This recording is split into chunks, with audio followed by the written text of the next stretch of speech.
Seventh standard SCERT chapter ഭക്ഷ്യോൽപാദനം മുതൽ ഭക്ഷ്യസുരക്ഷ വരെ ഉപജീവന കൃഷി. കർഷകർ തങ്ങളുടെ കുടുംബത്തിൻ്റെ ഉപജീവനത്തിനാവശ്യമായ ഉൽപ്പന്നങ്ങൾ മാത്രം ഉൽപ്പാദിപ്പിച്ച് ഉപയോഗിക്കുന്ന രീതിയാണിത്. ലാഭം നേടുക എന്നത് ഈ കൃഷിയുടെ പ്രാഥമിക ലക്ഷ്യമല്ല.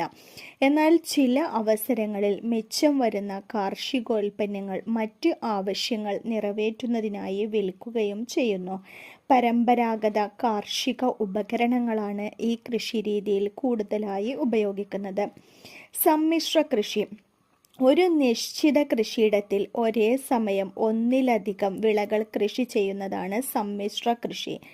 ഇതിനൊപ്പം കന്നുകാലി വളർത്തൽ, കോഴി വളർത്തൽ, മീൻ വളർത്തൽ തുടങ്ങിയവയും സംയോജിപ്പിച്ച് ചെയ്യാവുന്നതാണ്.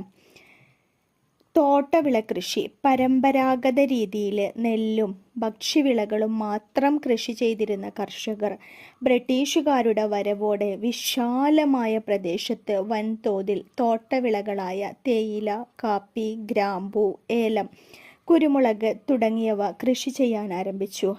വ്യവസായ വിപ്ലവത്തിൻ്റെ ഇറ്റില്ലമായിരുന്ന ബ്രിട്ടൻ ഉൾപ്പെടെയുള്ള യൂറോപ്യൻ രാജ്യങ്ങളിൽ ഉയർന്ന അളവിൽ കാർഷിക അസംസ്കൃത വസ്തുക്കൾ ആവശ്യമായിരുന്നു.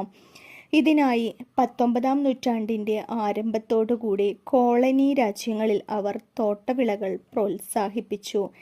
ദീർഘവരുമാനം, താരതമ്യേന കുറഞ്ഞ ഉൽപാദന ചെലവ് എന്നിവ തോട്ടവിള കൃഷിയുടെ പ്രത്യേകതകളാണ്. വാണിജ്യവിള കൃഷി. കാർഷിക ഉൽപ്പന്നങ്ങൾ വാണിജ്യ അടിസ്ഥാനത്തിൽ വൻതോതിൽ ഉൽപ്പാദിപ്പിക്കുന്നതാണ് വാണിജ്യവിള കൃഷി. വ്യവസായശാലകളിൽ ഉപയോഗിക്കുന്ന കാർഷിക അസംസ്കൃത വസ്തുക്കൾ പ്രദാനം ചെയ്യുന്നതിൽ വാണിജ്യവിള കൃഷിയുടെ പങ്ക് വളരെ വലുതാണ്. ഉയർന്ന മൂലധന നിക്ഷേപവും ആധുനിക സാങ്കേതിക വിദ്യയുടെ ഉപയോഗവും ആവശ്യമായി വരുന്ന ഒരു കൃഷി കൂടിയാണിത്. റബ്ബർ, കരിമ്പ്, പരുത്തി, ചണം തുടങ്ങിയവ വാണിജ്യ വിളകളാണ്. കൂടുതൽ SCERT വീഡിയോകൾക്ക് ഈ ചാനൽ സബ്സ്ക്രൈബ് ചെയ്ത് ലൈക്ക് ചെയ്യുക.